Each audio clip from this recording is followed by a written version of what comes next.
حملي ثقيل فإني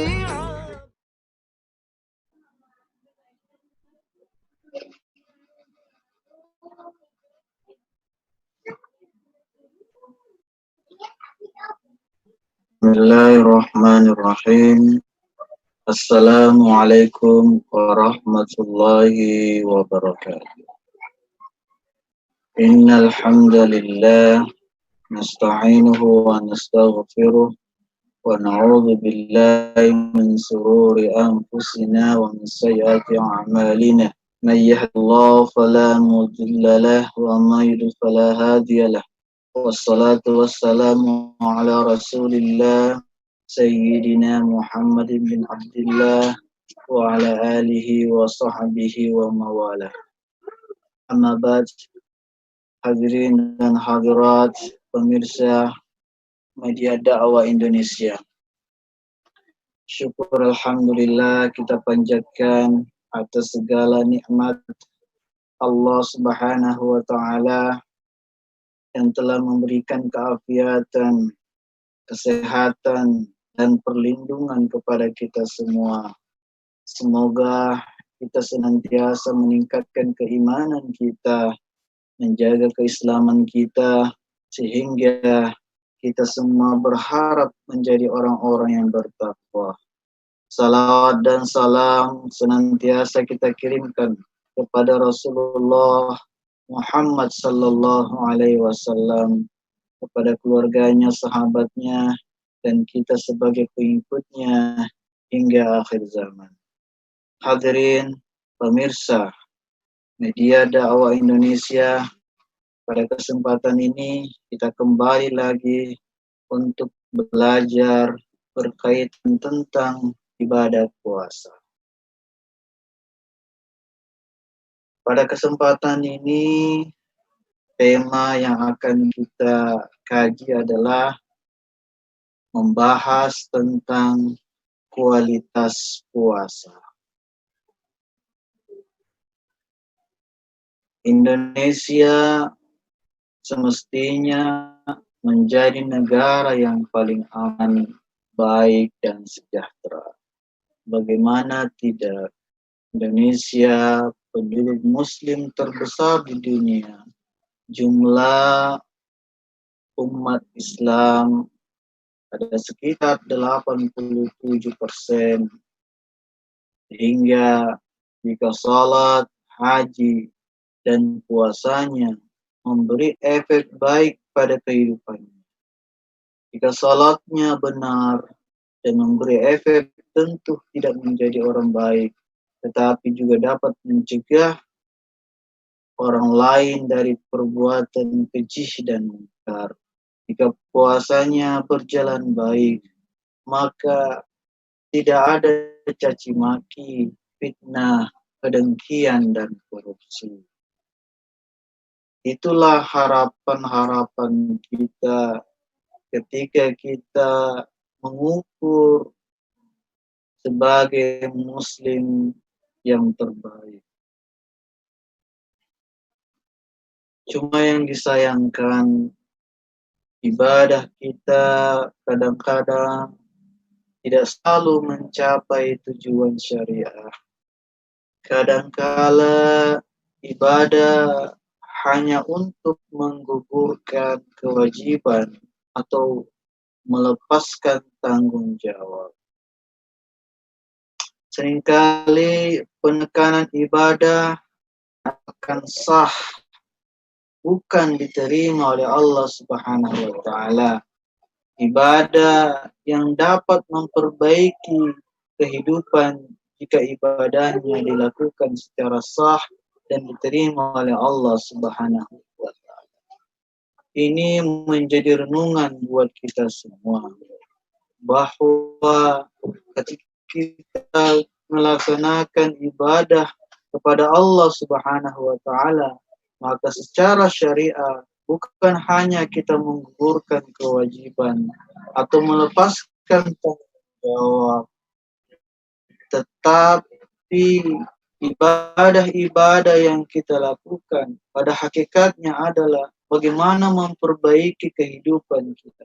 Efek dan pengaruh ibadah yang dilakukan akan mengubah diri kita menjadi lebih baik, membuat pribadi kita menjadi pribadi yang berakhlakul karimah karena pengaruh dari ibadah-ibadah yang kita lakukan. Tetapi itulah harapan yang diinginkan.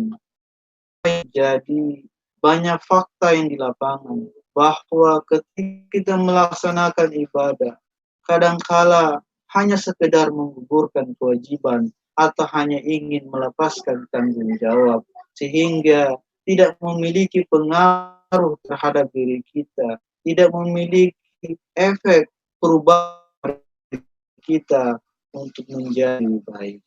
Hadirin dan hadirat pemirsa dirahmati Allah Subhanahu wa taala.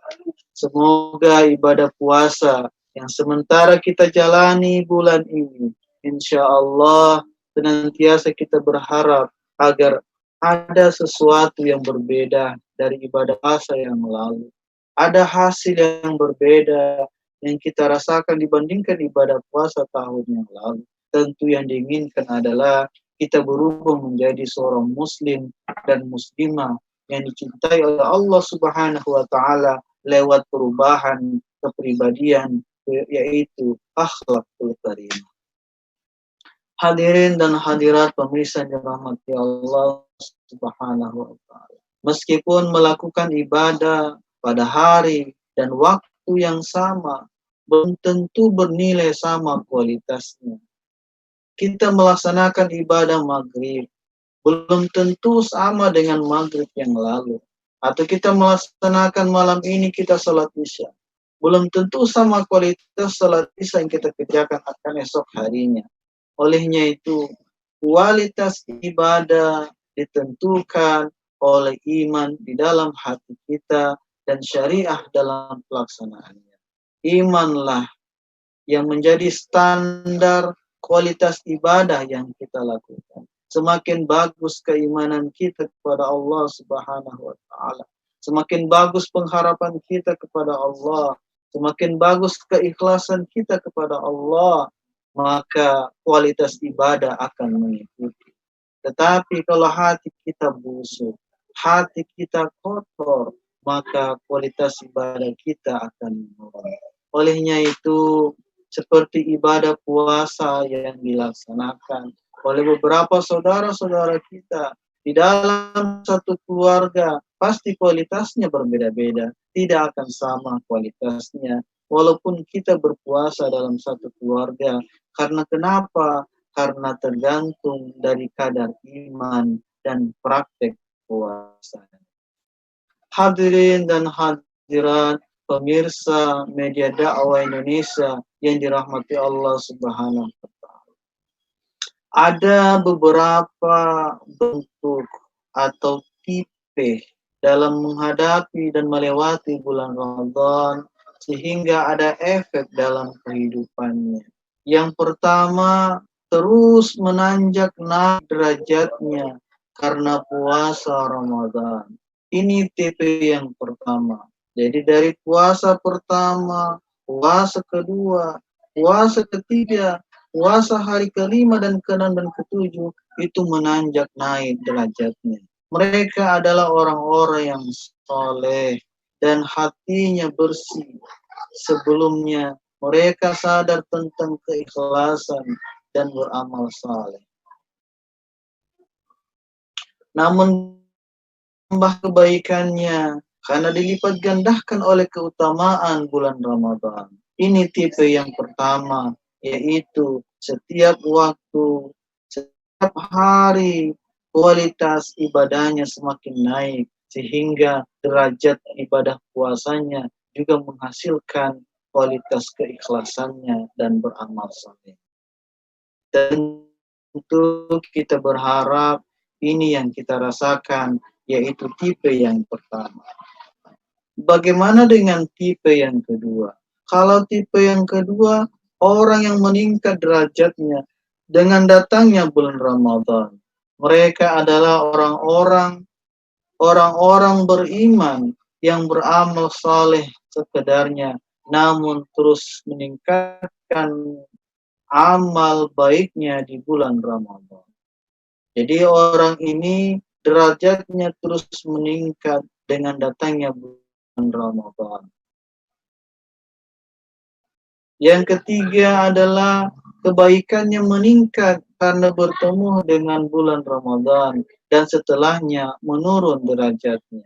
Jadi ketika tiba bulan Ramadan, derajatnya naik. Tapi ketika berakhir bulan Ramadan, menurun derajatnya. Mereka ini adalah orang-orang yang saleh, yang istiqamah, yang tidak membedakan kuantitas ibadahnya antara bulan Ramadan dengan bulan yang lain. Di bulan Ramadan, setiap kebaikan dilipat gandakan 10 sampai 100 kali lipat. Sedangkan pada bulan lainnya, pahala tidak selalu dilipat gandakan. Karenanya, meskipun amalannya sama di bulan Ramadan dengan bulan lainnya, tetapi derajatnya lebih tinggi di bulan Ramadan. Hadirin dan hadirat yang dirahmati Allah Subhanahu wa taala. Yang keempat adalah menjadi baik karena bertemu dengan bulan Ramadan. Mereka adalah orang yang selalu lalai. Menjadi baik karena bertemu bulan Ramadan. Mereka adalah orang yang selalu lalai dan bermaksud kepada Allah. Ketika bertemu dan beribadah di bulan Ramadan, memberi hidayah, sehingga setelah berubah dari orang zalim menjadi baik. Derajatnya bisa terus naik jika pada bulan Ramadan, tahun-tahun berikut terus meningkatkan kebaikannya. Jadi orang seperti ini, jangan sampai setelah bulan Ramadan, derajatnya menurun. Yang kelima, menjalani Ramadan secara konvensional. Mereka yang melewati Ramadan hanya sekedar tradisi atau biasa-biasa saja.